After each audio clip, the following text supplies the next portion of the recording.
حضرت عمر فاروق رضی اللہ عنہ زوی دی حضرت عبداللہ ابن عمر دا د نبی علیہ السلام ډیر عجیبه نږدې صحابي دی او لوی سړی دی ځکه چې د حضرت عمر فاروق رضی اللہ عنہ زوی دی خو بس بیا خو یې په خبره کې شک نشته او ډیر زیات احادیث د نبی کریم صلی الله علیه وسلم د دنه نقل دي لږ نه ډېر احادیث د حضور پاک او خپل کور هم نو ګورئ د پلار کور یې خو د هر چا ځان لی د جومات کې به بس د نبي علیه السلام په جومات کې به پروت و او جومات کې یو حصه وه د جومات نه بار جومات سره تړلې وه خو د مانځه د ځای نه بار وه هغې کې به دا طالبان او دا صحابه چې د مسافر به رالل او یا کم طالبان به د نبی علیه السلام نه به سبق زده کو نو په هغې کې به عموما دوی پراتو صفه به یې ورته وي دی به هم هغې کې پروت نو حضور پاک ته نږدې ډېر و نو یو ځل په یو لاره روان دی یو غلام د ګډه چیلی سره یي ده ته خو پته ولګېده چې دا غلام دی دا ګډه چیلی د ده نه دي پردی دي د ده د مالک دي د مولا دي هغه ګډه چیلی سرولی نو دی په امتحان کوي ازمایش پې کوي نو هغه شپونکي ته وایي وی هلکه یو ګډ راباندې راخرڅ که وی صاحب دا خو زما نه دي دا خو دا زما د سردار دي زما نه دي څنګه در باندې خرڅ کړم بې د هغه د اجازت نه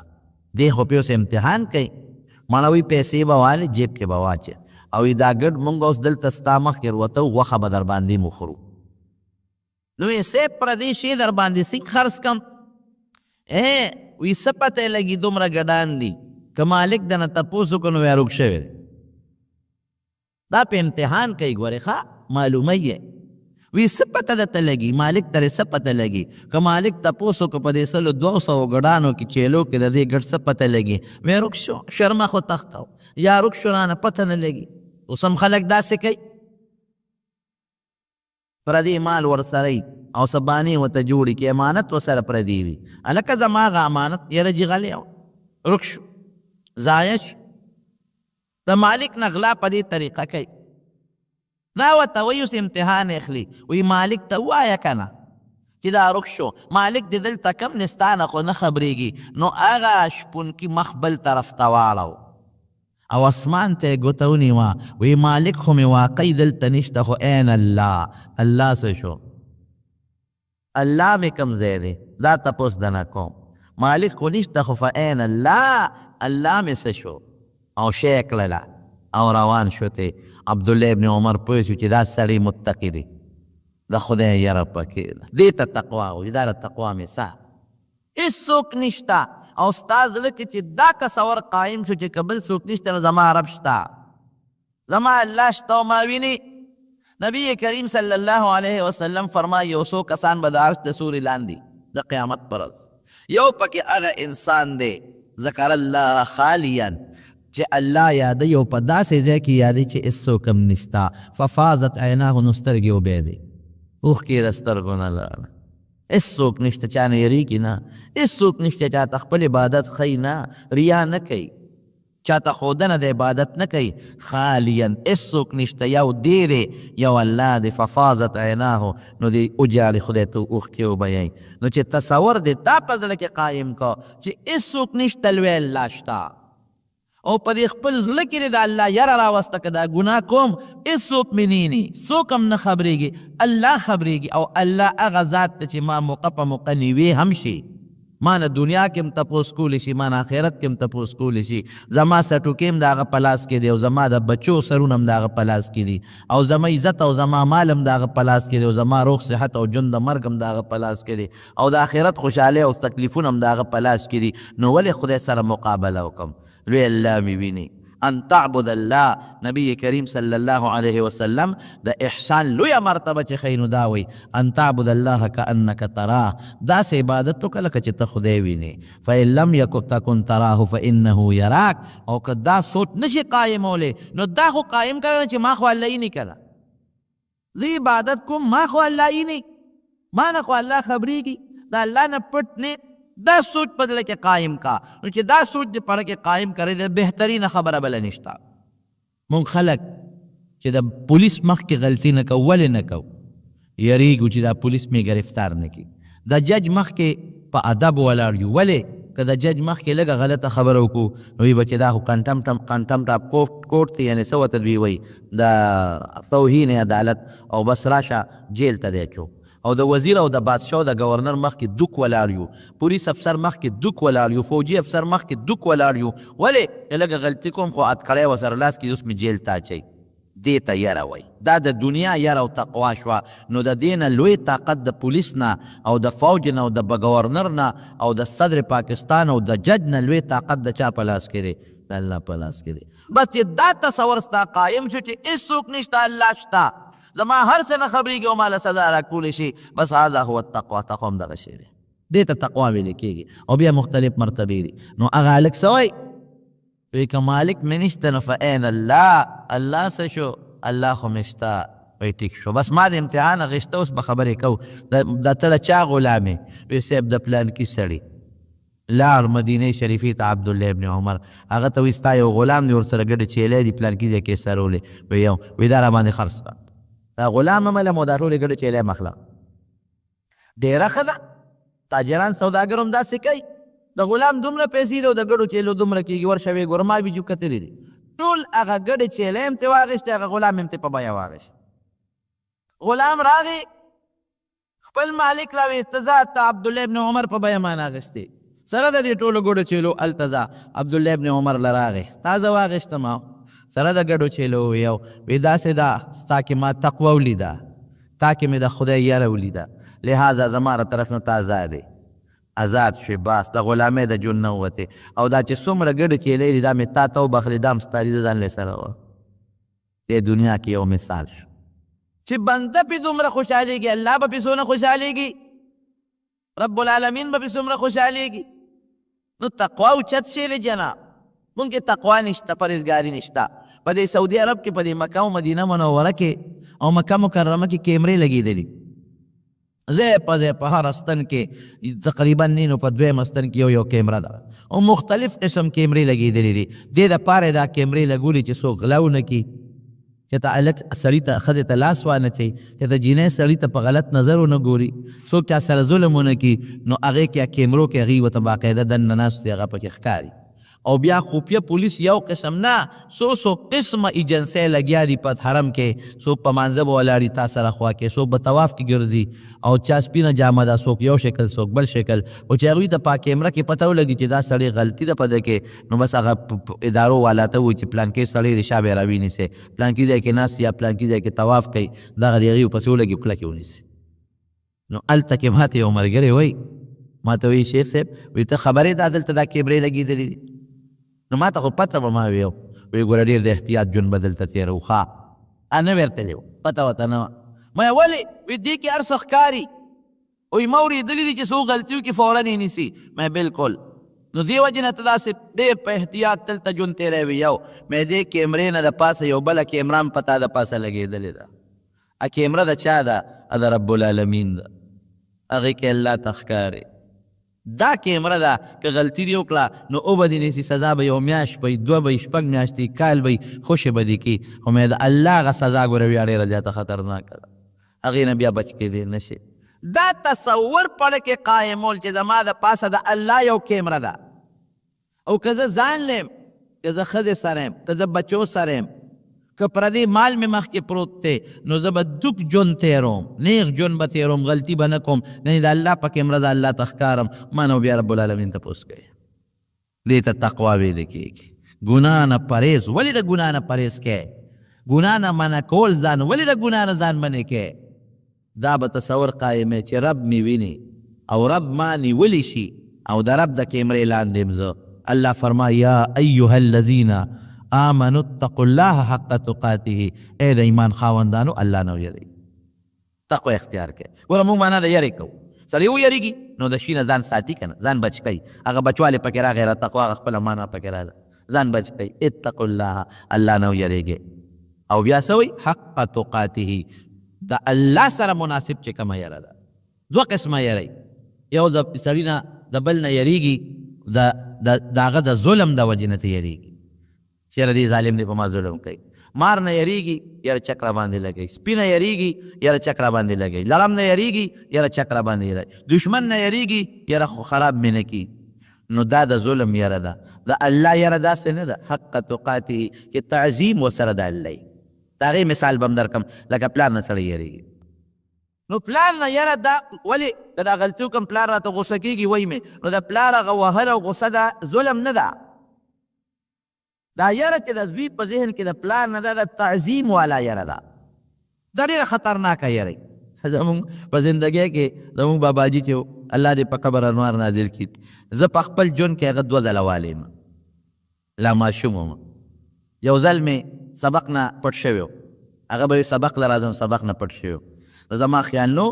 ما د کوڅه کې چېرته لوبې کولې او ډېره مازدیګر مونځ یې کړی او ما پسې راغی نیغ. هغه وخت کې فیضواني و دې جومات کې ویره مازدیګر مونځ کوو. نو ما وړو سره لوبې کولې او ناګانه کونټۍ اوچته کړه چې ټس شو په دا حملې ووایله چې مې وکتل دیو منډه مې کړی. زه راپسې د جومات ته رالم او یو ځل یې رانه سبق اورو. نو سبق راته پوره نه و یاده، نو هغه اوږدې تسبیح وې ورسره. نو په هغه اوږدو تسبو چې شلق شو ویوالمه، نو هغه داسې وی چې په دې وجود یې راله داسې خاپونه جوړ کړل، هسې راله راتاو شوې. 2 ځله یې په زندګۍ کې زه والیم، د دې نه زیات یې نه یم والی. والد صاحب مې ډېر غوسه ناک و، هغه ډېر وال کړي دي، لیکن باباجي 2 ځله والیم. تاسو یقین وکړئ د هغه 2 ځلو والو زما په زړه کې د هغه ډېر لوی هیبت پروت و، غلطي به مې نه کوله. یریدم چې خو هغه یره کومه یره وه، هغه د هغه د هغه عظمت یره وه. زه په دې پوهېدم چې دا دې ما وایي دا ما سره ظلم نه کوي، زیاتې را سره نه کوي، دا ما له خیر را کوي.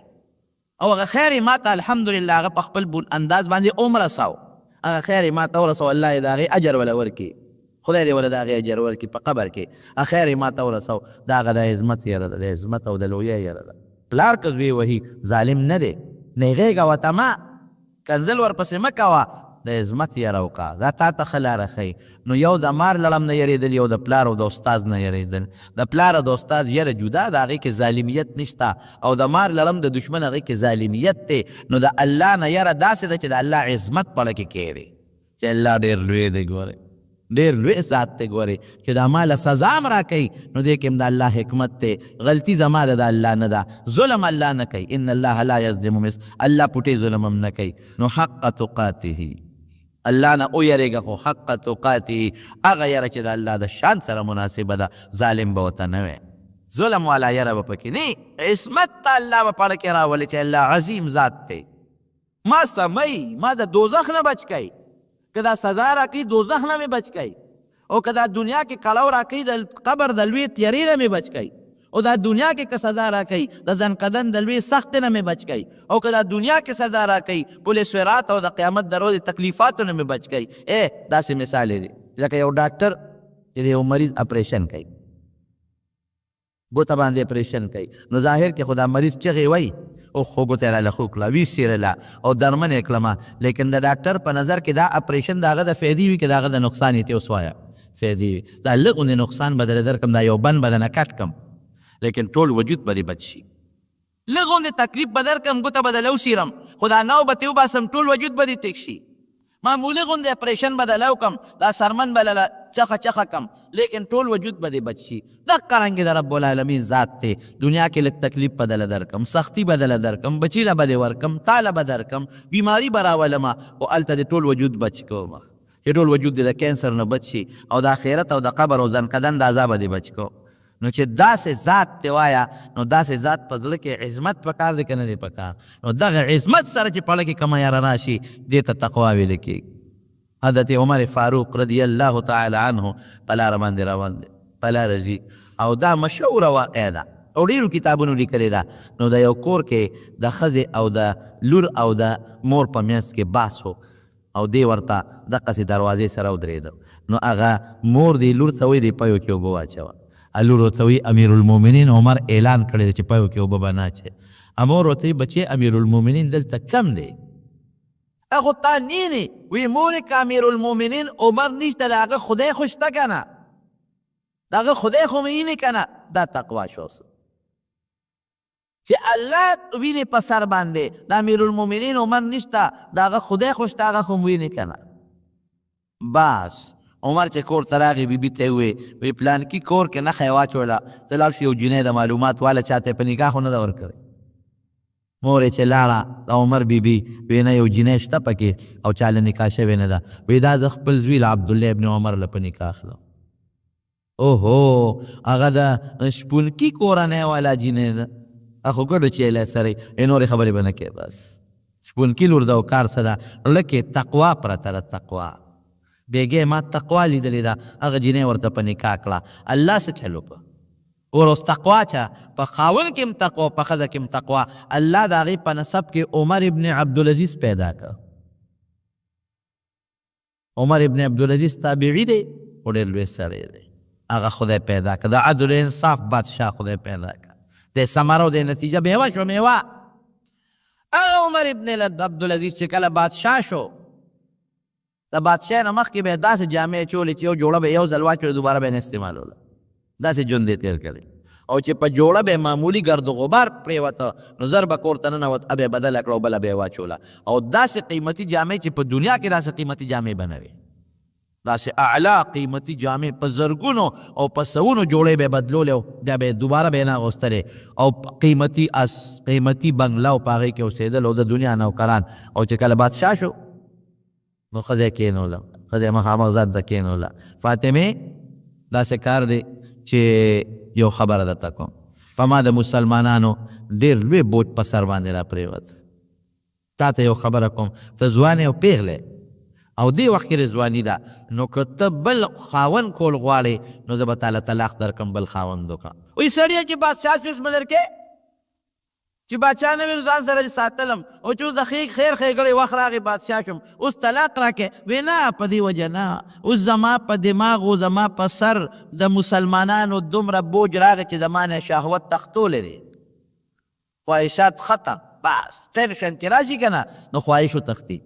ټنشن دی ټنشن زما په دماغو دی ما نه خواهش تختولی دی ستا حق نشم پوره کولی نو چې ستا حق نشم پوره کولی قیامت پر ورځ به ته زما ګریوان کې لاس اچې نشم پوره کولی او ته ځوانه جینۍ پیغله نو که شوق دې کېږي نو زه به طلاق درکړم چې ته بل خاوند وکړه ستا نشم پوره کولی زما شهوت ختم شوی دی د مسلمانانو لوی بوج مې په سر د پاسه پروت دی ښځه هم د عمر ابن عبدالعزیز ښځه وه وی ایس حق ته نه غواړم بس تا سره ژوند تېرول غواړم اس پروا مې نشته وی ښه نو بیا به یو چل کې وی ما خپلې جامې چې څومره وي بیت المال ته وقف کړې او ستا چې څومره کالي دي او د ضرورت نه زیاتې جامې دي هغه مه وړه چې بیت المال ته وقف کړو دا ستا ورور تاله د بیت المال په پیسو جوړې کړي دي هغه هیرې وي جواهرات و سره زرو سپین زرو تاجونه و د سرو زرو امیرونه و د سرو زرو کمربندې وي د سرو زرو هغه د کروړو روپو مالو وی ډېره ښه ده هغه ټول راوړل عمر ابن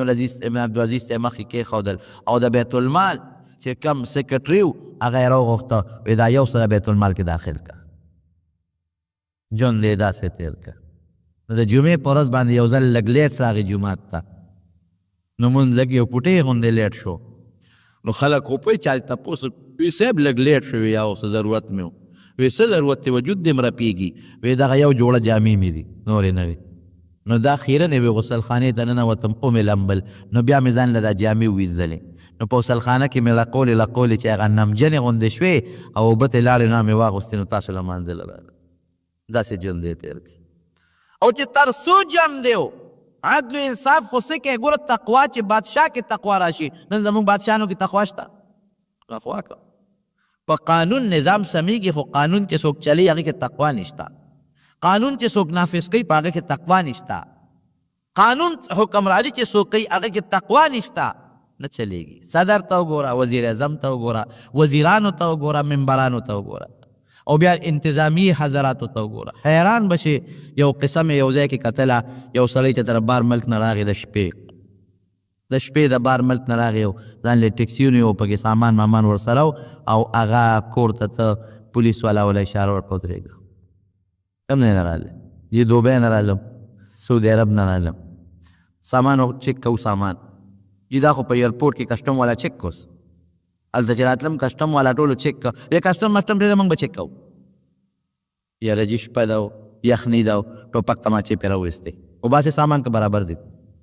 چې جیب کې څه نغدې پیسې وې هغې ته واخېستې اوس ده دا زموږ کار دی مخکې ورځو کې یو سړی چې د ګډ چا غلا کړی ګډې ته بوتلی و ګډ هغه غریب لاړ تاڼې ته تانې ته لاړ تانه کې پولیس سره رپورټ کوو چې دغسې زما ګډ مان غلا شوی دی. تانهدار صاحب څه شوي؟ تانهدار صاحب خو په کوارټر کې دی. ډېره و چې ودې غیر تانهدار صاحب له ورشم فریاد به ورته وکړم دا ما نه ګډ چا غلا کړی چې غریب سړی یم چې کوارټر ته ورغې دروازې ووهله او په کوټه ور دننه شو نو ګډ د تانهدار د کخ پې پورې تړلی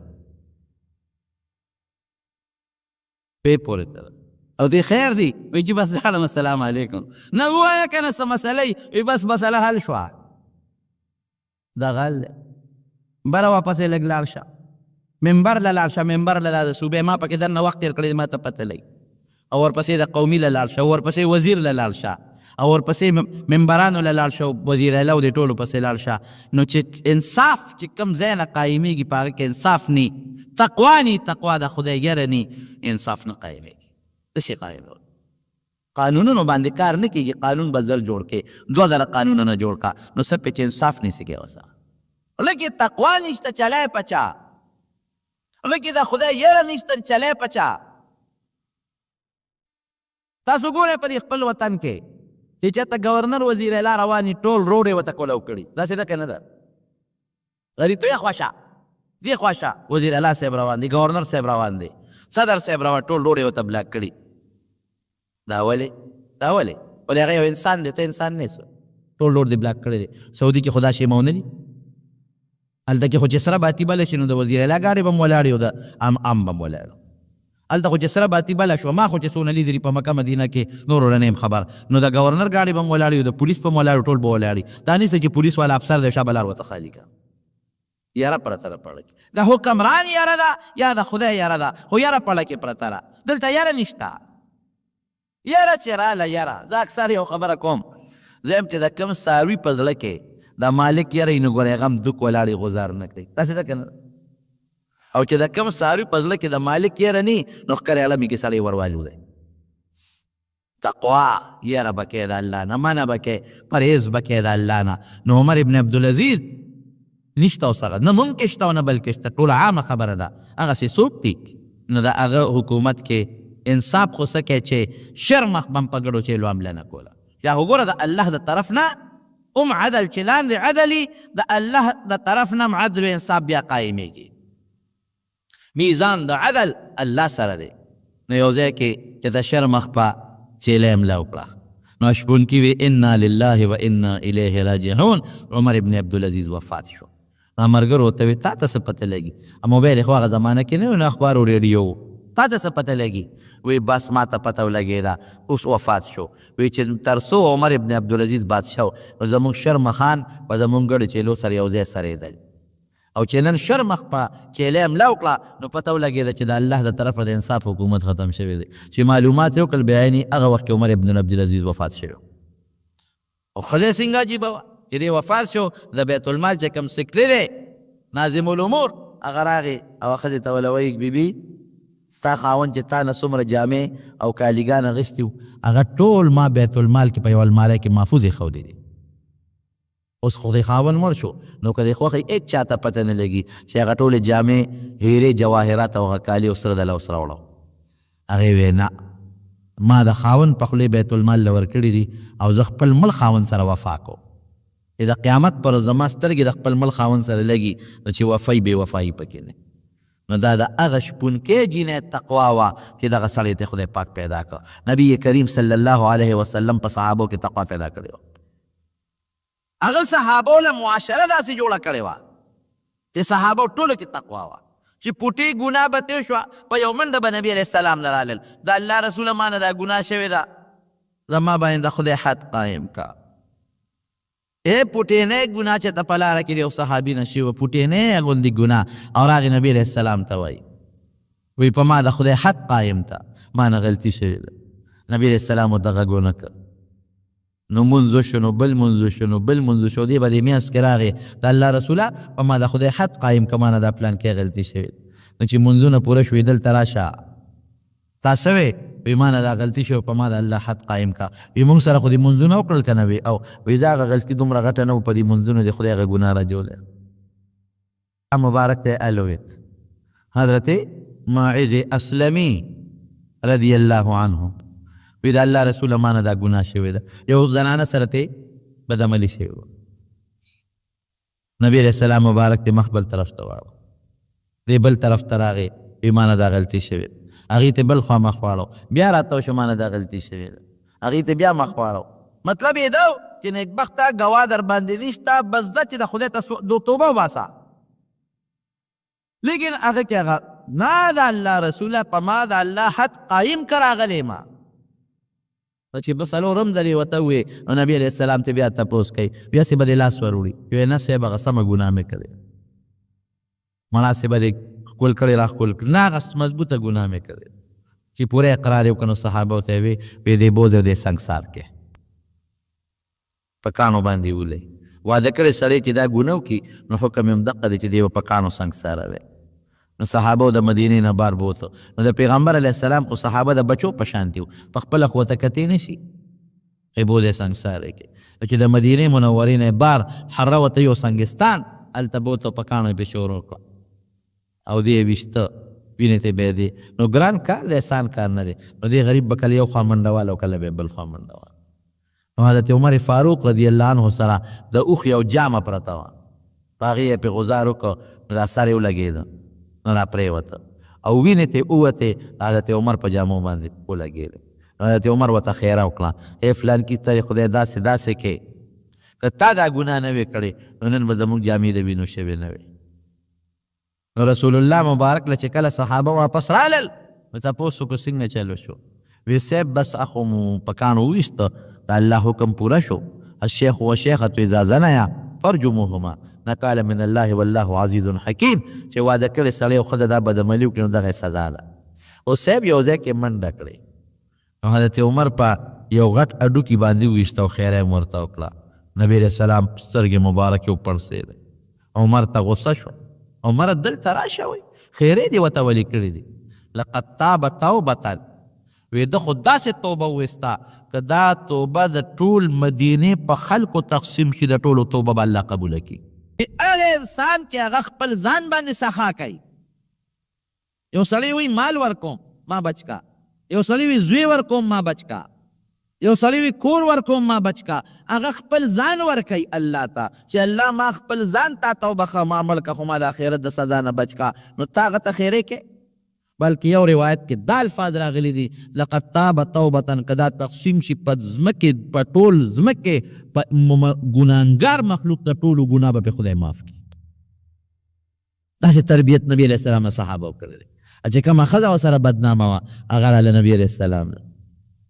وی صاحبه زه هغه ښځه یم چې هغه ما سره بدنام یم، په ما هم د خدای حد قایم که. الله اکبر.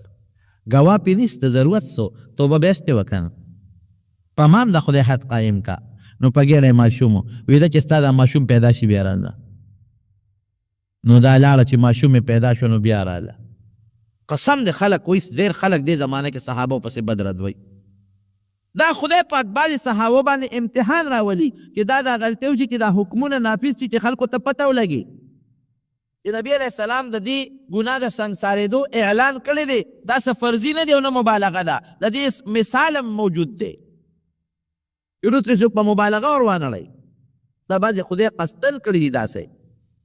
دا ښځه راله وی صاحب چې بچی پیدا شو نو بیا راله وی د الله رسول زما هغه بچی پیدا شو، په ما د الله حکم جاري که. ورته پته وه چې همدغه حکم دی چې کوم زما په ملګري په مایز باندې جاري شوی او بیا مړه. څونه سخت مرګ، په کومه سخته طریقه مرګ، په ما د الله حکم جاري که. د الله رسوله زما ماشوم پیدا دی او ماشوم یې ورونې کې نغښتې راوړی نبي علیه السلام له. حضور پاک ورته وفرمیل دا ماشوم له دا خوراک قابل نه دی، ستا پی خوري. زه چې کله دی د ډوډۍ د خوراک قابل شي نو بیا راوله، بیا راشه. نو چې ماشوم داسې د 2-2.5 کالو ته ورسېد او د ډوډۍ قابل شو، الله قسم د حیران شي سړی. تقوا دې ته وایي. موږ کې څه تقوا ده؟ پردي مال خېټه ورچو، پردي عزت اخلو، پردي بچي وجنو، پردي ته کنځل کوو، پردي حیا مو واغېسته او خدای منم او د خدای یره مې د پاړه کې خدای څه قسمت منئ. خدای منل دې ته وایي، تقوا دې ته وایي. ماشوم یې غېږ کې نیولې او نبي علیه السلام له یې راوسته او په لاس کې ډوډۍ ورکړې ده، ډوډۍ ماشوم له، او پیغمبر علیه السلام ته مخامخ کو وی د الله رسول دا وګوره ماشوم زما د پیو نه ما بند کړی دی اګوره ډوډۍ خوري ماشوم نوړی خولې ته کړه وی د الله دپاره په ما د خدای حکم جاري که به دا ماشوم ګوره د ما ته ضرورت نشته نوړی په لاس کې ده الله اکبر څومره ګران کار دی حضور پاک دغه ماشوم واغېست د خدای حکم دی پکې نبي علیه السلام هم څه نشي کولی اقرار یې کړی او ماشوم یې واغېست بل چاله یې ورکړه وی د دې بچي تربیت کوه او دا بوز او پرده کې په دې باندې سنګسار یې کوي چې دا ختمه شي دا د تقوا مثالو دا حضور پاک یو معاشره جوړه کړه داسې معاشره یې جوړه کړه چې د هر چا په زړه کې دا سوچ او دا فکر پروت و چې په ما د الله کیمره د پاسه به ځان دله ځان به ساتم نه مسلمان له تکلیف ورکوه نه مسلمان ته ضرر رسوه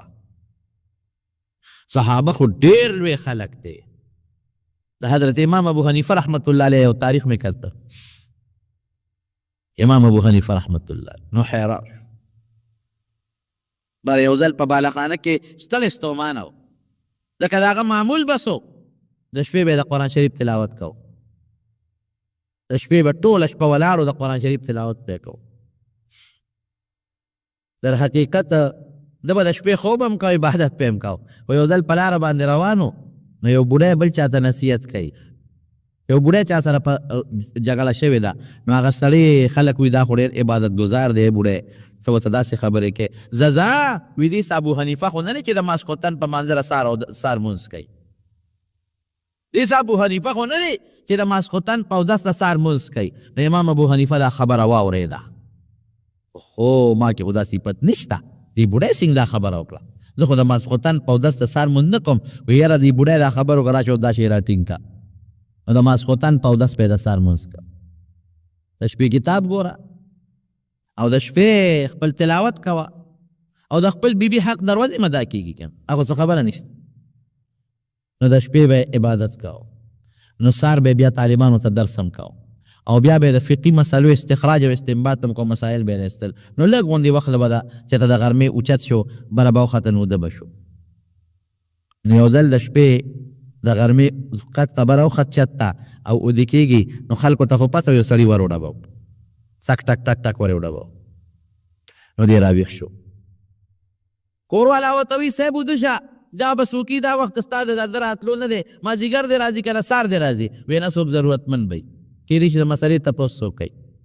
په پولو راکوز شو نو چې دروازې لرې کړه یو سړی ولاړ و امام صاحب ورته وایي ملګري څنګه راغلی وی یاره جي د یو مسلې تپوس ته راغلی نو که اوس ما غوندې سړی وې نو ورته به یې ښه یو پنځه شپږ خبرې کړو چې د خدای نیکبخت هغه جومات کې طالبانو سره ناست وم هغه ټایم به راغلی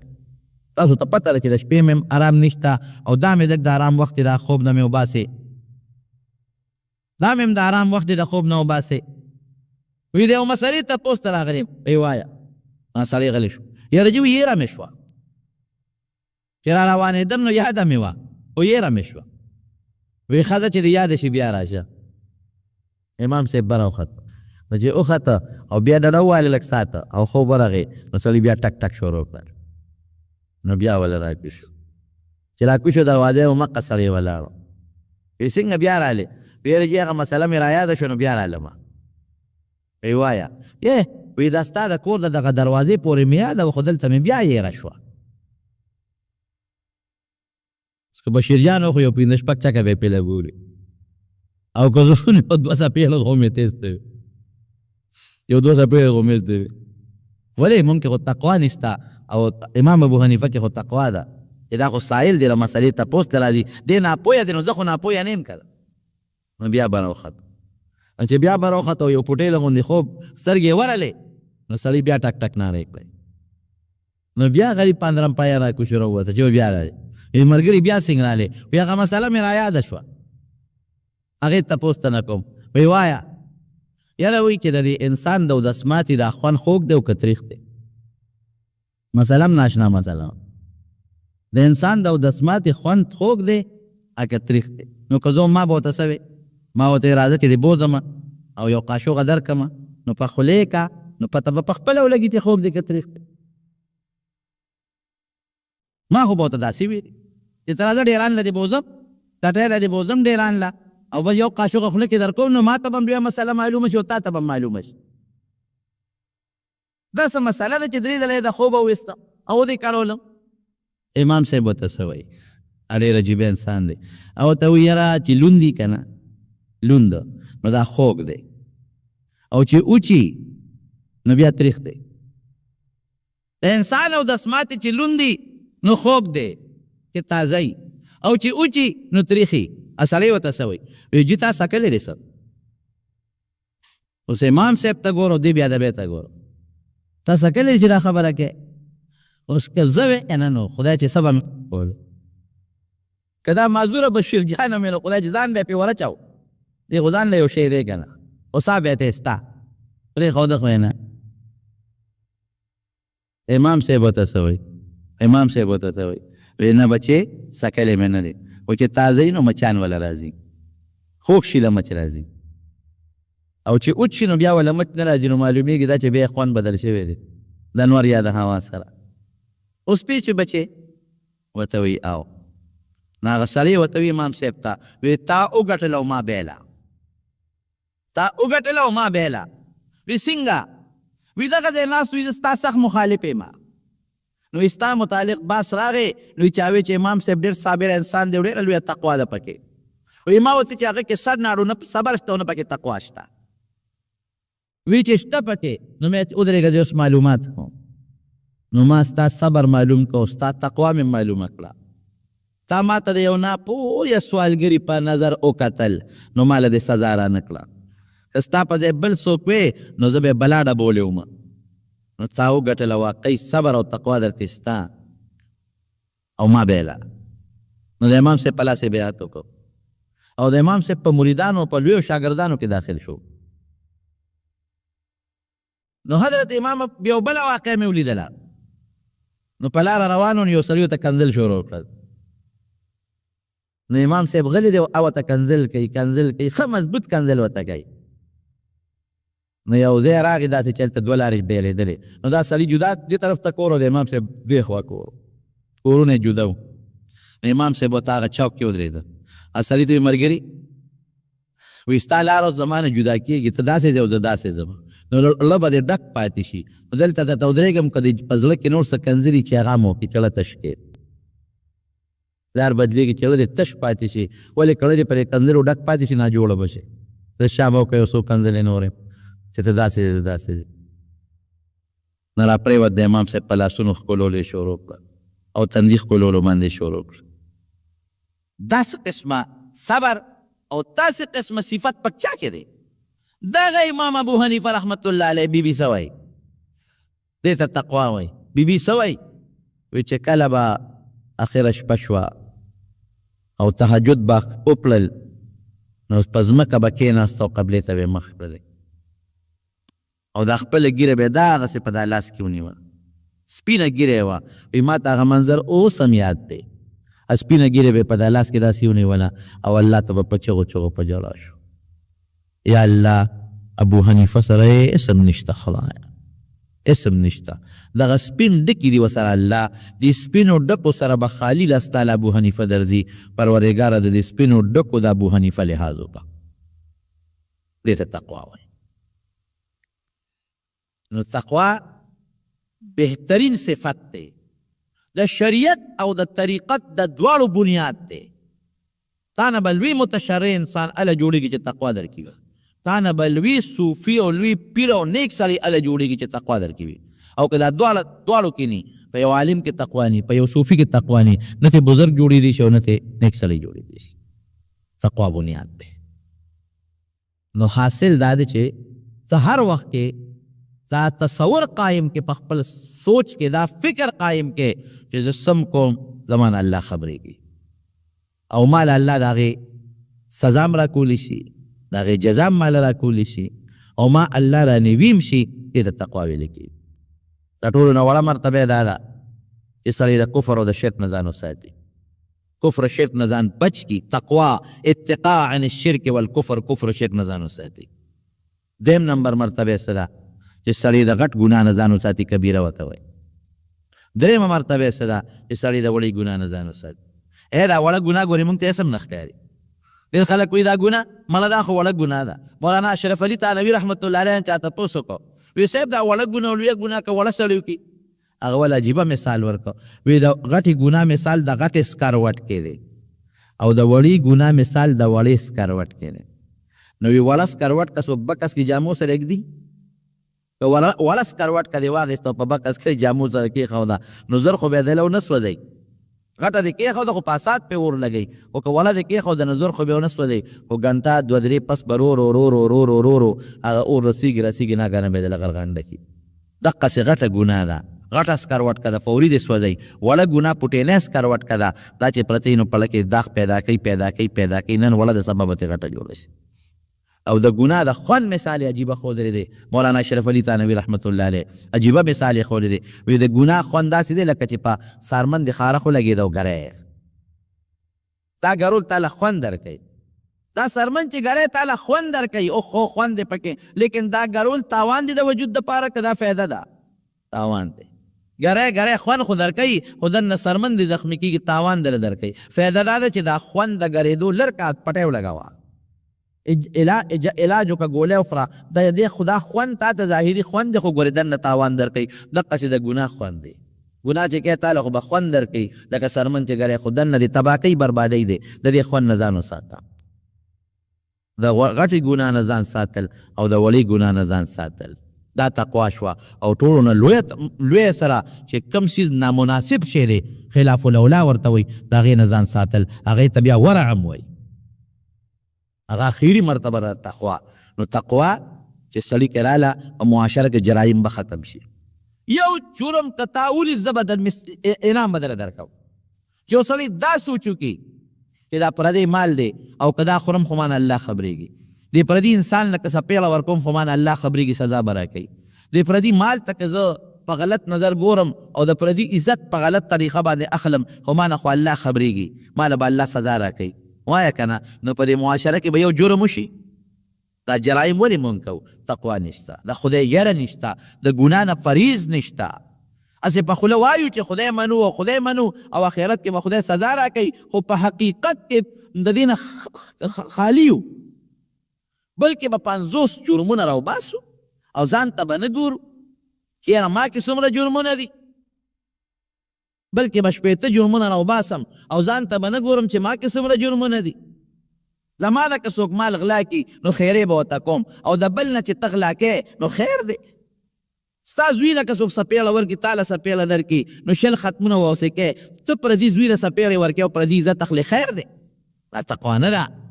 تقوا که راله په بادشاه کې په گورنر کې په وزیر اعلی کې په جج کې په مولا کې په ما کې په تا کې نظام به ټول ټیک ټاک چلیږي هېڅ نقصان به بیا نه.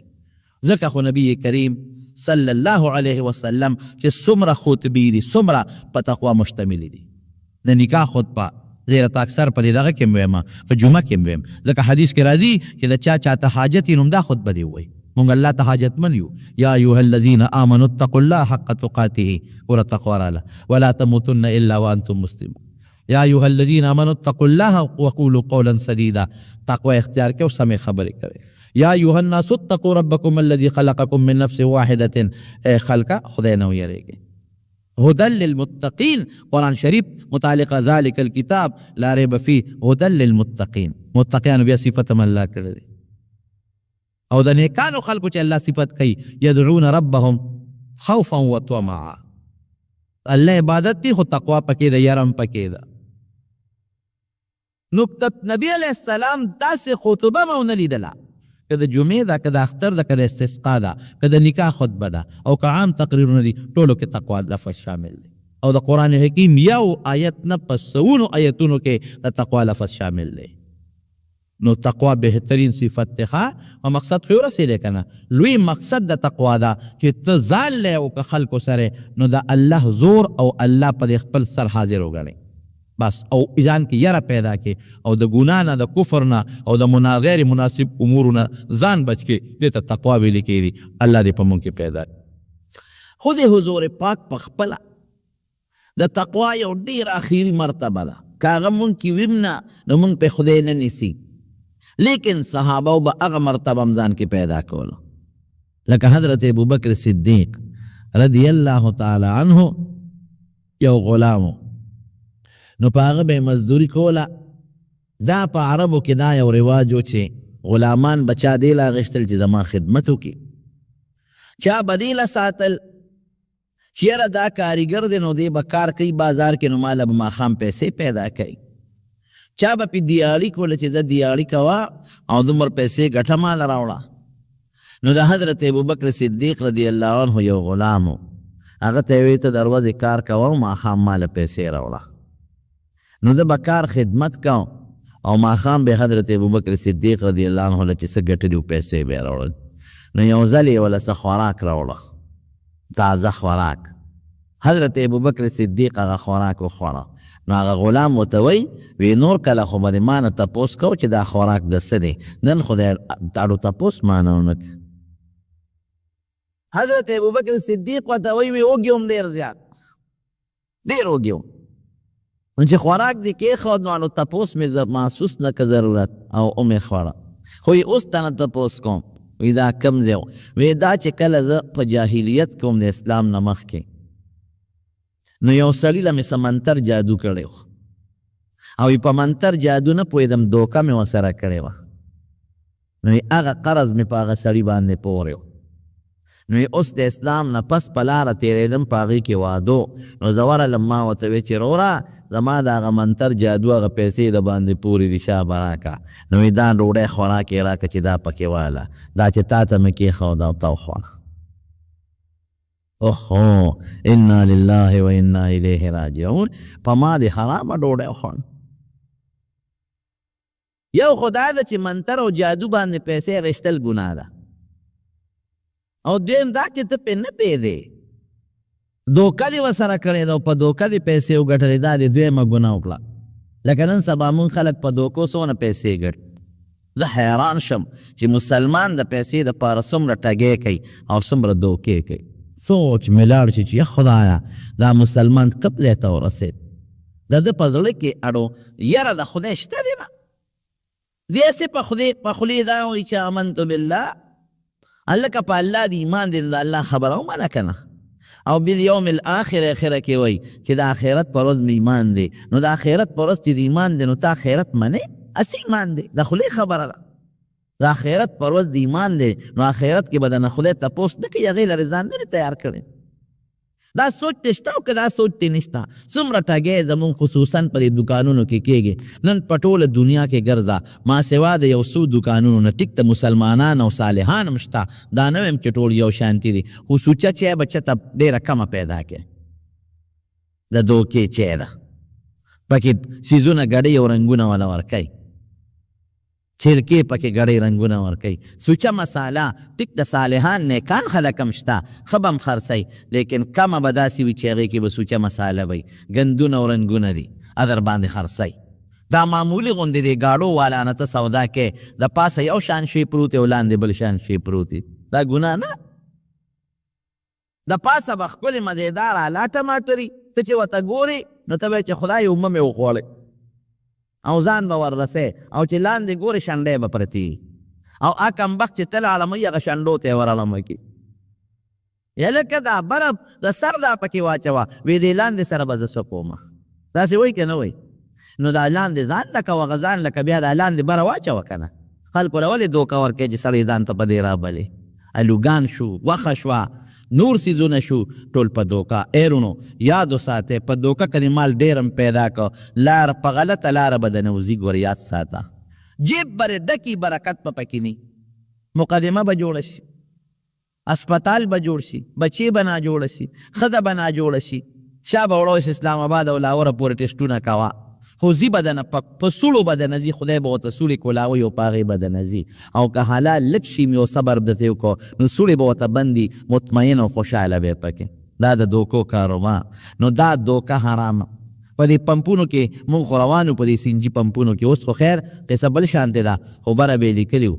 هغه ریټ به یې لیکلي وو 61. نو پوټې نه هغه ننن به یې ورسره داسې لاندې پوټې لیکلې وه چې سړی دوکه کړي، بیا داسې پوټې نه یې غوندې ورسره لاندې لیکلې وه چې لرې ځای نه ښکاري. دا شیطان ورته اچوي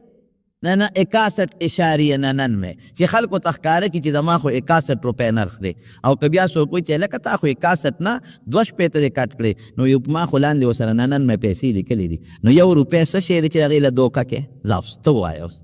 یو پمپ والا چې د کروڑونو پمپ چلی که هغه 1 روپۍ دوکه وکړي په کیلو کې نو دا څونه فایده هغه ته رسوي سم نه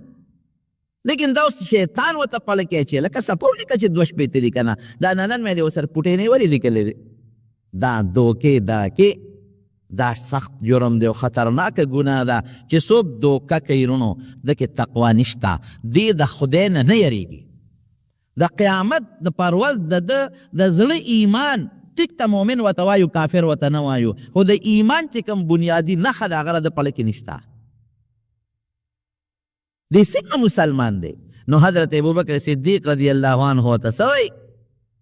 وی دوکه دی وکړه په دې اخباراتو کې پرون مې یو اخبار کته نو یې لیکلي چې پپایو کې کیمیکل اچوي ما مخکې ورځو کې وی پی خو الحمدلله اوس یو ځای کې چې څکله نو مزېداره ټینګه وه مې پی خو لکه چې ښه ټینګ دي مولي صاحب ټینګ کوم نه مې چیرې خشته راوړې ده نو وی دا پکې دا ظالمان څه پوډر موډر ګړی او په هغې یې ټینګوي اوس څه کوې ورسره د انسان صحت سره لوبې دي که نه دو نقصانه شو پیسه دې په دوکه وګټله او انسان صحت دې برباد که د خدای نه یریږي نو تا 2 نقصان وکړل په جادو منتر دې پیسې واخیستې او دوکه دې هم کړې ده نو څه چلې وکړه تالو کې ګوته ومنډله چې دا ډوډۍ الټی کړم زور یې لګاو نو الټی کېدې نه حالانکې د شریعت مسله دا ده چې تا باندې څوک ډوډۍ خوري او ته پې نه پې او حرام یې د باندې وخوړه انسان دی نو پته یې الټی کول څه لازم او فرض نه دی ته په دې مکلف نه چې خامخا الټی کړه بس غلطي یو سړي ډوډۍ در باندې وخوړه وروسته یې راته وایي چې ارامه مې در باندې وخوړه نو الټی کول پته لازم نه دی په شریعت کې خو دا د تقوا هغه اخري درجه ده ورع ورته وایي هغه اخري درجه خوله ګوته یې منډله چې کوي نو الټی کېدې سترګې بقې بقې راووتې چا ورته وی صاحب ولې وی دا ډوډۍ ورسره وباسم وی اوبه ورپسې وڅښه نو بیا کېدای شي الټی درشي وی ورشه اوبه راوړی نو بیا وڅښلې نو بیا په تالو کې ګوته ومنډله نو هغه هر څه الټی کړل دومره یې ورسره سترګې بقې وپړسېدلې رنګ یې ورسره بدل شو مخ یې سور شو وی دا دې څو کړل ځان سره ځان دې برباد که شاګردان ورته وایي وی که دین وړی سره زما روح او سا راوته نو مې ورسره رایسته خو دا وړی مې وجود کې نه پرېښوده دا غافیر مرتبه د تقوا صحابو کې داسې تقوا نبی کریم صلی الله علیه وسلم متخودلی دی یو ځای کې نبی علیه السلام د یو ښځې میلمه شول غوښه یې وله پخه کړه چې ډوډۍ خوړله چې نولی اوچته کړه خوله کې اړی راړی نه تېرېږي اړی راړی په خوله کې نولی نه تېرېږي نبی علیه السلام وفرمایل وی داسې معلومیږي لکه دا غوښه چې د کم څاروي ده د مالک نه بې اجازت حلال شوی دی معلومات والی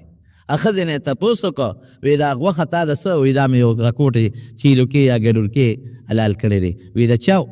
وی نبی علیه السلام مې میلمه و زما خواتې ګاونډیان دي د هغې نه مې اخېسته نو چې ورغلم نو مالک یې په کور کې نو ښځې ته مې ووایي چې دا په څو خرڅوې خاوند مې نشته مې ده بس په مې راخرڅ کړه چې خاوند دې راشي خیر اجازت به ترې وغواړې پیسې مې ورکړي دي دا نه چې مې نه دي ورکړې خو خاوند نه بې اجازت حلال شوی دی نبی علیه السلام مې داسې وکړې وی دا خوراک چې د په قیدیانو میدیانو وخورئ دا موږ له راکړه چې پیغمبر د خلکو مخکې دا کار کوي نو اثر کېږي که نه کېږي که زه مثال په طور تاسو د دلته ناست یم او مسله درته بیانوم او زه په خپله یو مسله کې یو ګناه کې مبتلا یم او تا ته یم چې دا ګناه مه کوه ته رښتیا ووایې په تا به اثر وکړي نه که تا باندې به کله اثر کوي هله به اثر کوي چې زه خپله دا ګناه نه کوم چې زه یې نه کوم ځان ساتم نو په تا به هله اثر کوي او چې زه په خپله پکې مبتلا یم تا ته وایم مه کوه او زه په خپله کوم اثر به د باندې چته مونه کړي نو رسول الله مبارک لومبي عمل به په خپله کوو دیم نمبر د صحابو مخکې به عمل کوو نو صحابو کې بیا دا پیدا کېدل به نو صحابه خو بیا عجیبه حیثیات او عجیبه شخصیات ته جوړ شو حضرت حنظله رضی الله تعالی عنه یو ځل په لاره را روان دی او پریشانه دی نو څه وایي نافقه حنظله نو ظاهري معنا خو یې دا ده چې حنظله منافق شوی دی لیکن دا معنا خو موږ نشو کول هغه صحابه دي یو سړی ځان ته ډېر هم ګناهګار وایي ګناهګار یم خو ته خو نه شوی دی ورته که نه خو ځان له لګیا دی الله سره یې معامله ده نو نافقه حنظله معنا به یې دا وکړم چې ګډوډ شو حنظله ګډوډ دی حضرت ابوبکر صدیق رضی الله عنه ولا په مخه ورغی او دوی همدغه روان دي چغه وایي نافقه حنظله ګډوډ دی ابوبکر ورته وایي ما لکه څه شوي هلکه څه چل دی خیر دی وی حضرت ابوبکر وی چې موږ د نبی علیه السلام سره په مجلس کې ناست شو نو موږ بل شان یو،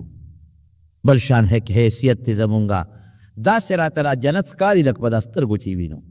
او دا دوزخ داسې محسوسو لکه چې دا په سترګو باندې وینو، بل شان کیفیت په دې وړونو کې. خو چې د نبي علیه السلام نه دې خوا شو او بیا د خپلو ښځو او بچو سره ګډوډ شو نو بیا مغه حالت نی، بیا هم رانه هغه آخرت یېري، بیا جنت یېري، بیا دوزخ یېري، بچي ښکلو او ښځو سره ناست پاس شو. هغه چې د پیغمبر مجلس کې څه دي هغه بیا نینو او نه محسوسو. نو لکې مې دا راله چې دا چې ته منافق نشو، منافقان نشو، هلته یو حالت دی د منافق خو د نړۍ یو شانتي ظاهر بل شانې که نه، نو دا خو هغسې نه ده، خو لیکن د پیغمبر سره یو حالت دی او کورم د بچو سره بل حالت. هلته دنیا یېره ده، کورم بچو سره دنیا یاده ده، هلته آخرت یاد دی او کورم بچو سره آخرت نه دی یاد، دنیا یاده ده. حضرت ابوبکر ورته وی هلکه انا وجد وی زه خو هم دا مونمه، وی دا شی خو په ما کې هم شته چې د نبي علیه السلام مجلس کې یو شانتي وو او چې کور لاړ شو بیا بل شانتي وو. زه چې ځو چې د نبي علیه السلام نه تپوس وکړو، رالل حضور پاک مبارک ته کېناستل او دوی هم اقه ناره لګی نافقه حنظله، د الله رسوله حنظله ګډوډ دی. حضور پاک هم دې تپوس کوي مالک څه شوي دي، څه مسله ده؟ نو دا حال یې ورته وویل صاحب چې تا سره ناست یو، نو آخرت جنت دوزخ داسې ښکاري لکه په دا سترګو چې وینو، دنیا مو یېری او چې ستا نه لاړ شو او کور ته بچو ښځو سره ګډوډ شو بیا مو هغه حالت نه. نبی کریم فور دا هغه تقوا ده، دا هغه تقوا ده، دې ته هغه تقوا وایي زړه کې یره او خشیت په زړه کې راشي، دا د تقوا یو مرتبه ده. نو راغی نبی علیه السلام ورته وایي ای حنظله، ای حنظله وی که تاسو ما سره په کوم حالت یې او دا حالت هم همیشهی، کور کې هم دا حالتي، بچو سره هم دا حالتي، پلار هم دا حالتي، نو لصافحتکم الملائکة علی فرشکم، وی بیا به هم دې حد ته مرتبه ورسي چې فرشتې به د سره په کټونو بسترو کې ستړي مشي کوي. ولیکن ساعتا د یو ساعت به داسې وي یو ساعت به داسې، دا خو د دنیا حالت دی، دنیا کې خو داسې کېدی نشي، ما والا حالت که په کوري بچو سره به څه کوې، بیا خو ګټه نشي کولی، بیبي سره به څه کوې، تعلقات نشي قایمولی، دوستانو به سره به څه کوې، گپ شپ او خوش طبیعتي بیا نشي کولی. یو ساعت به یو شانتې بل ساعت. د پیغمبر علیه السلام د مجلس په داسې مثال و لکه بلف ته چې کم ځای نږدې وي زیاته رڼا وي پکې، او د بلف نه چې کم ځای لرې وي نو هلته رڼا کم وي، داسې ده که نو چې حضور پاک مجلس کې به څوک ناست و به ټوله رڼا وه، لکه به هم رڼا پرته وه، سترګو کې به هم رڼا پرته وه، او چې د پیغمبر علیه السلام د مجلس نه به اخوا شو او کور ته به لاړ د رڼا سر به کړ. داسې لکه چې تاسو یا مونږ چې ته د یو عالم تقریر اورو نو هغه حالت بدلي بل شانتي وي، او چې تقریر ختم شي او سړی کور ته لاړ شي نو حالت بیا بل شانتي وي، دا یو اثر وي د مجلس. لیکن صحابو کې دا سوچ و چې دا ولې داسې دی، کوم حالت چې زمونږ د رسول الله مبارک په مجلس کې دی چې هغه حالت چې زمونږ په کور کې دی، دې ته تقوا وایي. ما تاسو ته حدیث تیره جمعه ویلی چې نبی علیه السلام فرمایي چې اوه کسان به د الله د عرش لاندې د قیامت په ورځ باندې، اوه کسان او نور به څونه نږدې وي، یو میل به نور نږدې وي، یو میل. نو په ترمذي شریف کې یو حدیث تیر شو پرون نابل اور زمونږ په ترمذي شریف کې حیران شم، وی میل هغه صحابي وی اراوي وی میلونه خو دوه قسمه دي، و یو خو دا میل دی دا چې کم په سړک باندې کم لګېدلی دی او په لاره لګېدلی دی، او په عربی کې میل سلی ته هم وایي چې په سترګو کې سړی وایي، میل عربی کې سلی موږ پښتو کې سلی ورته وایو، رجومه کې پروت یو سترګه کې وایي. نو نبي علیه السلام وایي چې نور به یو میل نږدې وي، نو آیا دا ځمکې والا میل دی او که هغه سلی والا میل دی، دومره به نږدې وي، او هر سړی به په خپله خوله کې ډوب پروت وي، ډوب د چا د کونډو پورې، د چا د بډې پورې، د چا د سینې پورې او د چا د خولې پورې. دغه میدان کې به اوه قسمه خلک د الله د عرش د سوري لاندې ناست دي، به الفاظ دیگر د الله میلمانه وی، د رب العالمین او د پروردگار میلمانه وی. نو هغې اوو کې یو کس څوک دی؟ تقوا والا متقی، رجل ذکر الله خالیا ففازت عیناه، هغه سړی دی چې دی ځان له په کوټه کې دی، ځان له په جومات کې دی، هېڅوک نشته، پروردګار ورته رایاد شو نو سترګو نه اوښکې وبې دی، ویې منله چې الله زما هر څه ویني، ویې منله چې الله ما ګوري. د خلکو مخکې خو هر سړی نیغي، د خلکو مخکې د نوکر د خپل افسر مخکې ټیک ټاکي، پلار د بچو مخکې او بچې د پلار مخکې ټیک ټاکي، رور د رور مخکې ښځه د خاوند مخکې ټیک ټاکي، جمعات کې چې خلکو سره ناست دی ټیک ټاک پې شرمېږي به چې دا ګناه د خلکو مخکې کومه دا رور به راته وایي چې دا څه کوي، دا زوی به وایي دا څه کوي، دا پلار به وایي دا څه کوي، دا ګاونډي به وایي دا څه کوي، دا افسر به وایي دا څه کوي، لیکن کمال به تقوا به دې الی ذکر الله خالیا چې ځان لی هېڅوک هم نی او الله را یاد کې او د سترګو نه دې اوښکې دارې وورې. دا صفت به ځان کې پیدا کوو ورونو ګورې، دا تقوا والا صفت به ځان کې پیدا کوو. دا به نه وایو یاره دا خو د څه ډېر خلک په دې دوکه دي که ته ورته ویې نیکي وکړه مړه رب غفور رحیم دی، الله مهربانه او رحم کوونکی دی. داسې وایي که نه وایي؟ ښه د پښتنو متل دی ګوړه ګوړه کوه نو خوله به خوږېږي. یو سړی چې ګوړه ګوړه کوي نو خولې خوږېږي، خوله به کله خوږېږي چې ګوړه وخوري. که ته د ورځې په تسبیح راوالې او 10,000 کرته په تسبیح اړی چې ګوړه ګوړه ګوړه ګوړه ګوړه نو خوله دې نه خوږېږي. او که داسې یو پوټې غوندې د دې نوک عمره ګوړه د دې ژبې ته راوړله په ټک دې خوله خوږه شوه. نو که ته ډېر هم دی چې الله غفور رحیم دی او په ما به رحم کوي او ګناه کوي نو دا ګوړه ګوړه کوه خوله به دې خوږېږي. د الله رحم وجود ته را دننه که یو ټوکله ګوړه وخوره، داسې عمل وکړه چې د الله رحم در کې در دننه شي. داسې عمل وکړه پوټینی عمل وکړه لږ عمل وکړه خو چې ته د الله د رحم ستا په دې سینه کې ور دننه شي، ستا په دې وجود د الله مغفرت راشي. او که ته هسې ګوړه ګوړه کوې نو په دې دې خوله نه خوږېږي، ګوړه به خورې نو خوله به دې خوږېږي. ځان داسې کړه چې د الله دا مغفرت او دا رحم ستا په دې سر او په دې وجود کې لږ پوټینی مو ور دننه شي نو بیا کار کوي بیا سم دی. نو ځان له په دې اړه ښه کوو. هلکه زه مسلمان پیدا کړی مې جنت ته به مې بوځي. مسلمان پیدا کړی خو د مسلمانۍ کار به کوې. یوازې دا چې مسلمان مسلمان مسلمان مسلمان دغه مثال دی چې ګوړه ګوړه کوه خوله به دې خوږېږي. مسلمانۍ والا کار وکړه د اسلام هغه عمل په دا ژبه کې ده وسکه خوله به دې خوږه شي. د اسلام والا هغه پټکي راواله په دا سر یې کې ده، د اسلام هغه جامه راواله په دې وجود یې کې ده، د اسلام هغه عمل راواله هغه اخلاق راواله او په دا ژبه کې ده. وسکه اسلام وسکه په نوم نه وسکه اسلام. نو ته ګوره چې بیا د خوله په اسلام خوږېږي که نه خوږېږي. موږ سکه نه کوو د اسلام. بستن کې خپې ورکوي نه مونځ شته نه روژه شته، نه مونځ شته او نه روژه شته او نه زکات شته او نه حج شته او نه چېرته مسلمان ته ښېګړه شته او فایده شته او مسلمان یو مسلمان یم ګوړه ګوړه کوه خوله به خوږېږي. یاد وساته رونو رسول الله مبارک دا نه دي مونږ ته ویلې چې بس الله غفور رحیم دی او مونځ مه کوه، الله غفور رحیم دی او نیکي مه کوه. دی مونږ ته دا ښولي چې ځان داسې کړه چې الله در باندې رحم وکړي. الله رحیم دی چې رحم در باندې وکړي. داسې عمل وکړه داسې سکه وکړه الله غفور دی چې دې وبخي، الله ته توبه وباسه چې الله دې وبخي. نو فضول بدن لړه نه خوشحاله او د صحابو کې پرېښي دي. حضرت عمر فاروق رضی الله تعالی عنه، حضرت عمر فاروق رضی الله تعالی عنه بادشاہ دی امیر المومنین د مسلمانانو بادشاہ او د شپې به په لارو کوڅو کې ګرځېده. لارو کوڅو کې هسې ګرځي چې د خدای یاره نی نو د شپې څوک خوب پرېږدي، تقوا نی سړی خوب پرېږدي. یو غلام د اسلام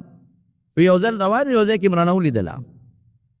وی ما ته وي ته راځه مخامخ چې ته قافلې نه څوک پاتې شوي دي او ښار ته نه دي را رسېدلي ورشو ضرورت دی څه ضرورت یې نه. وی چې ورلو نو ماشومان دي او هغه جاري او یو ښځه د اورې بل کړی دی او سمسی ده په کټوۍ کې وایي. حضرت عمر فاروق رضی الله عنه ښځه نه پېژنده او نه هغې پېژنده. وی دا ماشومان ولې جاړي؟ وی دا وږي دي. نو دا کټوۍ کې ولا څه پخی نو زر پاخه که چې دا لوږې ختمه شي که نه. وی دې کې خو څه نشته په کټوۍ کې، تشه کټوۍ ده. وی دا تشه کټوۍ دې په اور ولېښې ده او سمسی پکې وی. وی دا ماشومان وږي دي نار دي ماشومان جاړي. نو دا مې خوب نه ورځي نو دا مې ولا کټوۍ په اور کېښوده چې د دوی تمه پیدا شي چې مور خو راله څه شی پخی. نو که په دې تمه کې یو پوټې دا جړی قلاره شو خوب وله ورغی. اوهو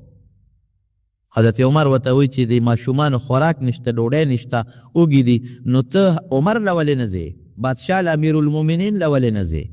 بادشاه د مسلمانانو له چې د بیت المال نه څه درکړي. ښځه ورته څه وایي؟ وی دا به د قیامت په ورځ پته لګي. اوس خبره پرېږدوه د قیامت په ورځ د الله دربار زما لاس او د عمر امیر المؤمنین ګریوان هلته به خبرې کوم. دلته دا خبرې نه کوم. وی تا نه عمر څه خبر دی چې ته د ګریوان نه نیسې ته خبر کا نو که بیا درله رانغی او څه در نه کړه نو بیا د ګریوان نه نیسه وی چې ما نه ځان نشي خبرولې بادشاهي ولې کوي ما نه به ځان خبرې کړه بیا بادشاهي ولې کوي چې ما نه ځان نشي خبرولې چې دا ټکې ووې بس عمر پاسې غلام ته زه چې ځو ښځه خو ما نه پېژني زه چې ځو بیت المال ته ورغی یو بوجۍ یې ډکه کړه زیتونه و اوړه و ستوان و هغه زمانه کې چې څه ګډوډ خوراک و د هغې بوجۍ ښه مضبوطه ډکه کړه چې ډکه کړه اوچته یې غلام ورته وایي صاحب ما ته یې پرېږده چې زه یو څه وینه دا بوجۍ به زه وړم څومره امیرالمؤمنین دی ستا بادشاه زرداري به اوس بوجۍ په اوږه کړي ستا گورنر به په اوږه کړي ستا وزیر اعلی به په اوږه کړي بوجۍ ستا افسر به په اوږه کړي ستا ممبر به په اوږه کړي اوبه کړي داسې څوک دې ته تقوا ور دې ته یاره وایي وایي ما ته یې را په اوږه کړه او یو شی دی دې بوجۍ په اوږه کړي دي ستا دې بادشاهان هم بوجۍ په اوږه دي خو د وبال بوجۍ په اوږو پرتې دي د قیامت پر ورځ د ګناه بوجۍ د دې په سټونو پرتې دي د ګناه نشته تقوا نه مونږ کې شته خفه کېږئ به نه نه مونږ کې شته نه زمونږ په حکمران طبقه کې شته نه زمونږ معاشره کې نشته تقوا که تقوا په معاشره کې وي دوکه به نه وه امن به سکون به اطمینان به خوشحالي به وه نن د بچي جون محفوظ نه دی د ښځې جون محفوظ نه دی د مالدار جون محفوظ نه دی د غریب جون محفوظ نه دی د مولا محفوظ نه دی د مقتدي محفوظ نه دی عزت نه ستا محفوظ دی او نه د مولا محفوظ دی نه د خان محفوظ دی او نه د غریب محفوظ دی داسې ده که نه ده ډوډۍ شته چا سره او چا سره نیسته څوک د لوږې مري چاله چل نه ورځي چې دې سره څه وکړم څوک د لوږې مړ شو چا سره د پیسې د سنبالي ځای نشته چې دې سره څه وکړم او چې چا سره ډوډۍ نشته هم پریشانه دی او که چا سره ډوډۍ ډېره ده هم پریشانه دی هر سړی په لوی غم کې پروت دی ولې دې سینه کې تقوا نشته د دې سینې د الله سره ربط کنیکشن نشته که د دې زړه ربط او کنیکشن د الله سره پیدا شو ته ګوره چې بیا د بلب بلیږي که نه بلیږي د بلب تار کټ دی نو بلب به څه بل شي بلب تور تیاره ده تار کټ دی که دا دې زړه کنیکشن الله سره ولګېد الله سره کنیکشن دا تقوا ده اوس لنډه معنا شو تقوا څه ته وایي الله سره د دې زړه د خیر کنیکشن او ربط که دا ولګېد ته ګوره چې زړه بلیږي که نه بلیږي له مړه دې مړ وی دا بوجۍ ما ته په اوږه کا هغه سړی څه وایي هغه غلام وی صاحب نوکر وایي څه ته زه غلام نوکر نو بوج به زه وړم که ته به وړې حضرت عمر ورته څه وایي وی دا بوج خو به مې ته یوسې خو د قیامت پر ورځ به مې بوج څوک وړي الله دربار کې د قیامت پر ورځ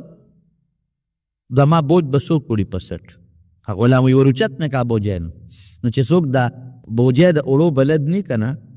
نو هغه بیا هغه ته وړل بیا ډېر زیات مشکل دی چې څوک د بار د وړو بلد یې هغه ته اسان وي او چې څوک بلد دي نو هغه ته ډېر زیات مشکل وي نو ما به ورته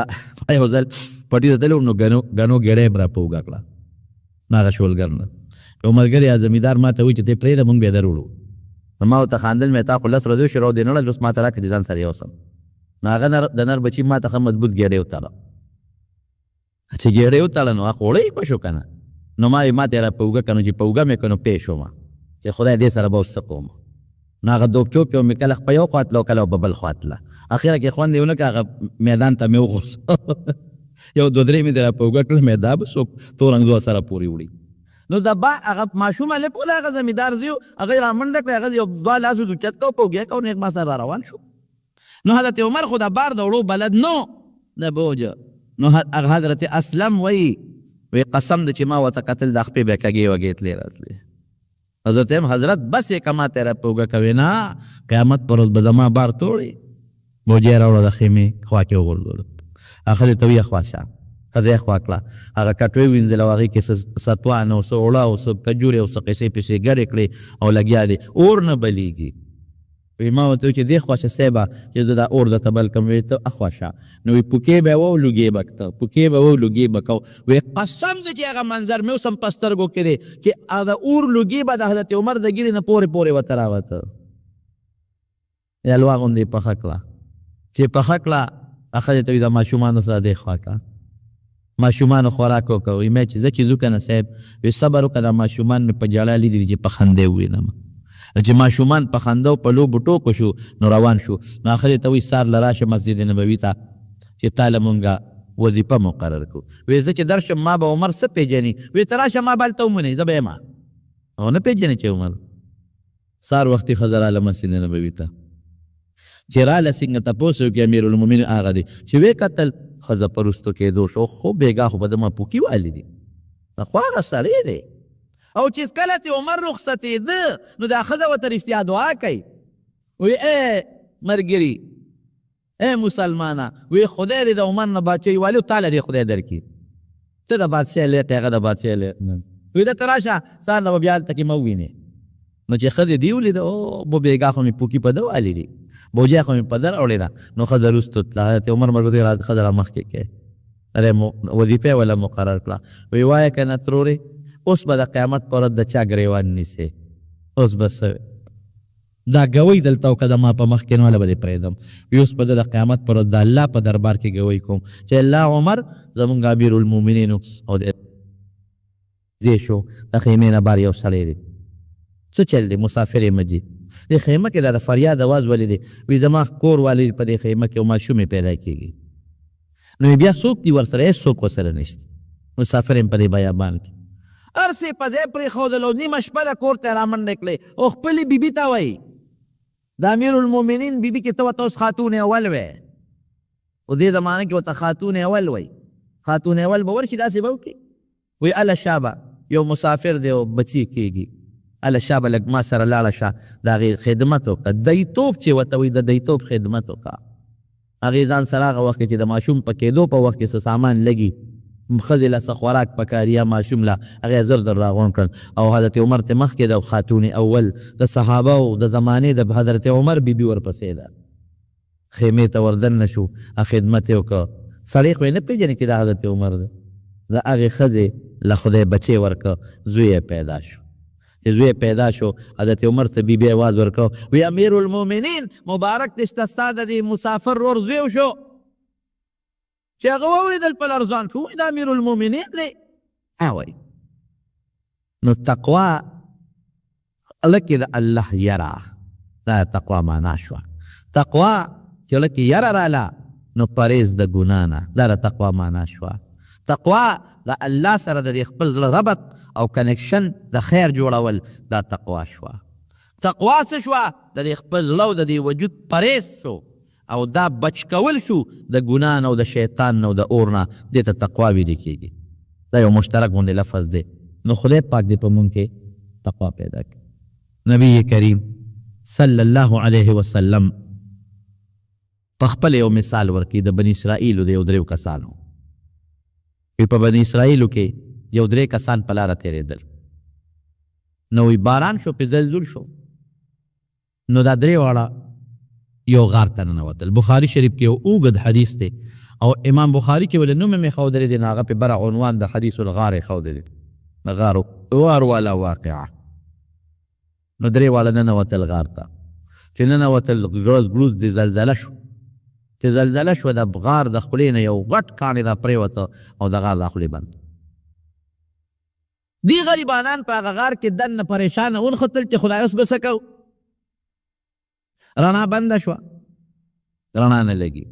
هوا بنده شوه اکسیجن بند شو خدای دا به اوس څه کوي دا ډېر ګران کار دی. په ما هم یو ځل تېر شوي دی ما سره یو ملګری په مکه مکرمه کې یو وخت کې مونږ بره په یو دغه کې اوسېدو بره چت کې نو په هغه لیفټ ختو نو هغه لیفټ ته چې څنګه ننوتو او په هغې کې روان شولو چې هغه د نیمې له ورسېد نو لیفټ په ځای ودرېده بلکل په دامیانس کې ودرېد او چې څنګه ودرېده نو بجلي پکې باندې مړه شوه پکې پکې لګېدلي بجلي پکې پکې هم بند شو بجلي هغه پوټینې ځای او خدایه پاکه دا به څه کوي بلکل الله ګواه دی نه ما خبرې کولی شوې نه د ما هغه ملګري خبرې کولی شو سترګې مو بقې شو اکسیجن ورو ختمېږي ساه لږه لګالو خدایه دا څه وشو دا به څه کېږي نو هغې کې یو انټرکام غوندې لګېدلي هغې باندې مې راواغېسته هغه اوچت که هغه سړي سره خبرې کوو هغه هم نه اوچتوي یاره جي یو دوه درې منټه دا کیفیت په مونږ تېر شو خو د مرګ هغه کیفیت و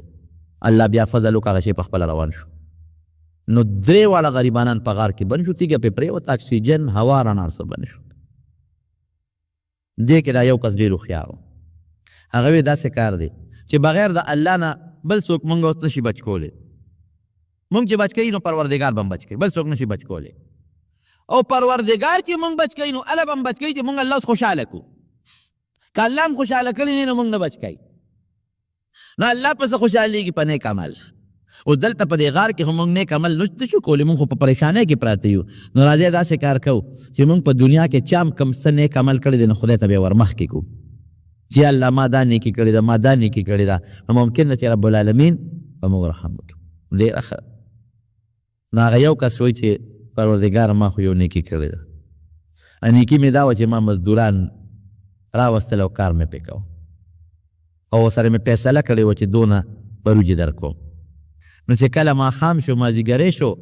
نو نورو له مې هغه خپلې مزدوري ورکړه او هغه یو کس هغه مزدوري پرېښوده ولاړ ما ورته چې لږه خپله مزدوري دې واله اړو غږ یې ونه کړه ولاړ وی ما وی چې خدایه دې سړي خو دا مزدوري پرېښوده دا مزدور خو زه پېژنم هم نه راروي مزدور دی ده سره به څه کوم نو زما یو پټی و ما د هغه غروج راواغېستې هغه مې وله په هغه پټي کې وکرلې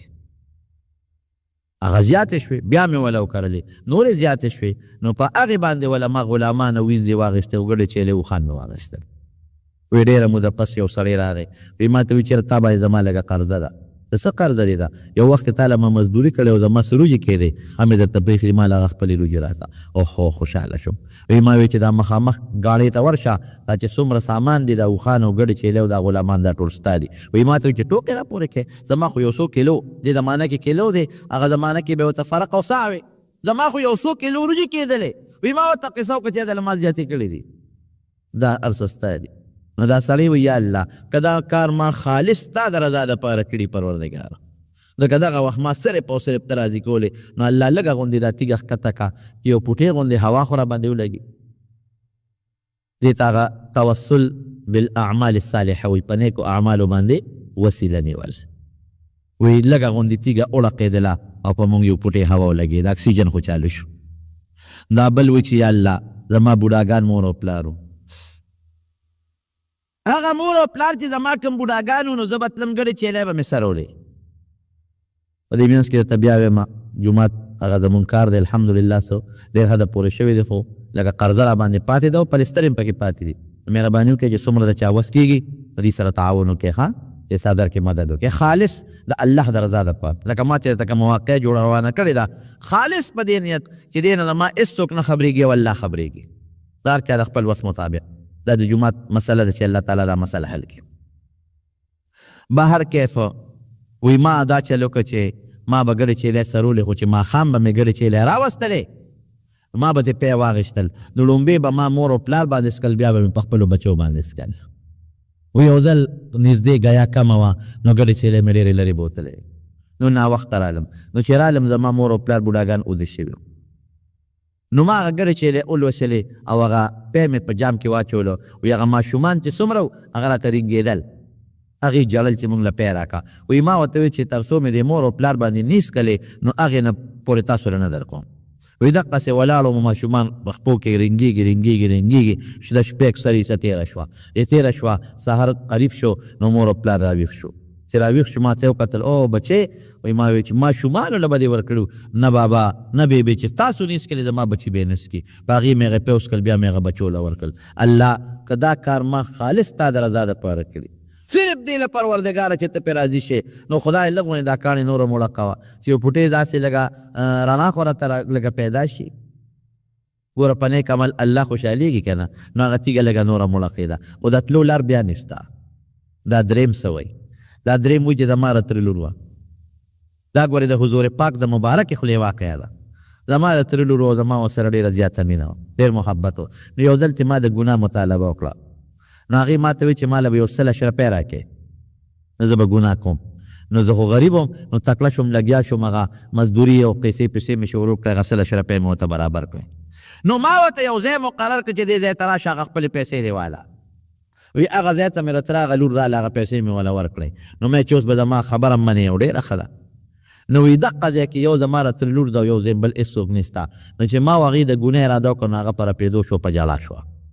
نو ما ورته وی چې ولې زه خو تا سره په زور ګناه نه کوم ما خو دله پیسې درکړې اجرت مې درکړه په پیسو په اجرت یې درکوم او ما دله دا پیسې په بلو دغه پیدا کړو تا راته ویلو چې دا پیسې پیدا کړه نو دا په زور تا سره ګناه کوم چې اوس جاړې رپېږې وی ما ته څه وایي ما ته وی چې نه د زور خبره نه ده، په دې نه جاړم په دې چې ما دا ګناه چاته نه ده کړې. نو د الله نه یریږم، لوی الله نه یریږم. دې وخت کې هېڅوک هم نشته، یو تی یو زیم یو پروردګار یو الله دی. الله نه یریږم. زمونږ نوجوان کل که دا سوچ پړه کې را پیدا کو، والله که بیا د موبایل او د کمپیوټر غلط استعمال وکړي. ته چې دا په موبایل باندې دا ګندونه ګورې او په کمپیوټر دا ګندونه ګورې، نو د خلکو مخکې کتلی شي نه، د پلار مخکې کولی شي نه، د رور مخکې کولی شي نه. که تا دا سوچ وکړه چې دلته خو زیم او دا کمپیوټر دی او الله دی، دلته خو زیم او دا موبایل دی او دریم څوک دی؟ الله دی. او لکه دا سوچ وکړه چې دا الله ما ویني، قسم په خدای که دې دا ګناه وکړله، بالکل بیا ونه کې. خدا تصور نشته کنه. زه سوچ کوم اخرت منم ټیک تا د ایمان د حق پورې در سره منم چې مسلمان کافر درته نه وایم، خو چې کوم آثار د اخرت د منلو دي هغه دې پړه کې نشته، بالکل نشته. ګیس ترکاره شته، خو چې ګیس د کوم مقصد اخیستل دي چې پخلی پې وکړې، نه دې تې وانه غیسته، پخلی دې پې ونه کړه. صادر د سره ښه مضبوط شته، خو صادر نه چې کوم مقصد اخیستل دي چې یخنۍ کې پې ځان ګرم کې، هغه فایده دې تې وانه غیستله. د ایمان او د اسلام نه چې کوم فایده اخیستل دي، هغه فایده موږ وانه غیسته د ایمان او د اسلام نه. په دې وجه رپېږي او بس وي زه مو یېرېدم. واقعي وی ما وی جهان دا 100 دینار اشرفې دا ستا شوې او زه دنه لاړم. الله تا ته پته ده چې دغه وخت کې دا ګناه ما کوله نو ما کولی شوه، خو خدایه ستا نه ویرېدم. دې ته هغه تقوا وایي. هېڅوک نشته، پروردګاره ستا نه ویرېدم نو ما هغه ګناه پرېښوده او هغه پیسې مې د تره هغه لور ته مفته پرېښودې. نو خدایه که دا عمل ما خالص ستا د رضا دپاره کړي او ستا د یارې نه مې کړي، الله لږه غوندې تیږه ښکته کړه چې موږ ته لار وشي او بار وځو. نو تیږه وړقېده او لار وشوه، زه یې وړه بار ووتم. الله بیا مدد کوي که نه؟ د متقیانو مدد کوي پروردګار. قرآن شریف کې الله فرمایي چې دا قرآن هدل للمتقین، هدل للناس، دواړه وایي. انسان د هدایت دپاره راغلی دی، خو چې کوم انسان ته هدایت وایي نو هدل للمتقین، دا بیا متقی او پرهیزګاره شو. الذین یؤمنون بالغیب، متقیان څوک دي؟ الله مني، لیدلی نه دی. ګورئ په شیشې مني، قیامت مني، لیدلی نه دی. نه سترګې، حواس او عقل قیامت نشي معلومولی، د هغې ادراک نشي کولی. فرشتې لیدلی نه دي او نه په سترګو لیدلی دي او نه په عقل معلومولی شي. الله وشته، رسول وشته، بیا مني. ویقیمون الصلاة، پابندۍ سره منځونه کوي. یقیمون الصلاة، یؤمنون بالغیب ویقیمون الصلاة، منځ پابندۍ سره کوي. او بیا راځي څنګه دی؟ ومما رزقناهم ينفقون، ما چې کومه روزي دله ورکړې ده د الله په لار کې خرچ کوي. بچو لم ورکوي، ښځې لم ورکوي، جومات لم ورکوي، ګاونډي لم ورکوي، زکات هم ورکوي، قرباني هم کوي چې پې واجبي. والذین یؤمنون بما انزل الیک، په قرآن هم ایمان دی. وما انزل من قبلک، مخکني کتابونه هم مني، انجیل، تورات، زبور، دا نور کتابونه هم الله نازل کړي. الله رسو سوی وبالآخرة هم یوقنون، دا ډېره مضبوطه خبره ده. وبالآخرة هم یوقنون، او مؤکده جمله ده، اخرت باندې یقین ساتي چې ما اخرت په لویه ورځ به الله سره مخامخ کېږم او ما نه به الله تپوس کوي. عمر مې درکړی څه کې دې تېر کړو، خصوصا ځواني دې څه کې تېره کړه، مال دې وګټه ده کم دی نو خرچ دې څنګه کړه، او پویه مې درکړې و تا د هغې مطابق څه عمل وکړو. نو الله وایي چې دا متقیانو نتیجه څه ده؟ اولئک علی هدی من ربهم، دا په صراط مستقیم دی. هلته مخکې صراط مستقیم وخته دی، اهدنا الصراط المستقیم، ځان نه متقي جوړ کا، دا صراط مستقیم دی. اولئک هم المفلحون، دا کامیاب دی. نورونو تقوا ځان کې پیدا کول پکار، د خدای نه تمه به م ساتو او د خدای نه یره به م ساتو. حضرت عمر فاروق رضی الله تعالی عنه وایي که بالفرض د قیامت پر ورځ باندې رب العالمین اعلان وکړي، حضرت عمر وایي چې ټوله دنیا رې دوزخ ته ځي او صرف یو کس د جنت ته ځي. بالفرض دا فرض خبره ده، صرف یو کس د جنت ته ځي، باقي د ټوله دنیا دوزخ ته ځي. وایي زه به یم چې دا به ځیمه، وایي دونه مې د خدای د رحم امید شته. او که بالفرض الله د قیامت پر ورځ اعلان وکړي چې دا ټول مخلوق د جنت ته ځي او صرف یو کس د دوزخ ته لاړ شي، دا ټول مې وبخل په فرض محمول ده. بالفرض ابلیس تیم ځي او دا کافران تیم ځي او صرف یو کس د دوزخ ته لاړ شي، نو زه به یم چې دا به عمر وي. دونه د خدای نه یریږم زړه کې د الله یره او یو صحابي دی د نبی کریم صلی الله علیه وسلم هغه سره حضور پاک مبارک پټ پټ رازونه یې ښودي پټ پټ رازونه یې ورسره یې ښودي ډېر پټ رازونه صاحب السر ورته وایي د نبي علیه السلام رازدار پټ پټ رازونه ورسره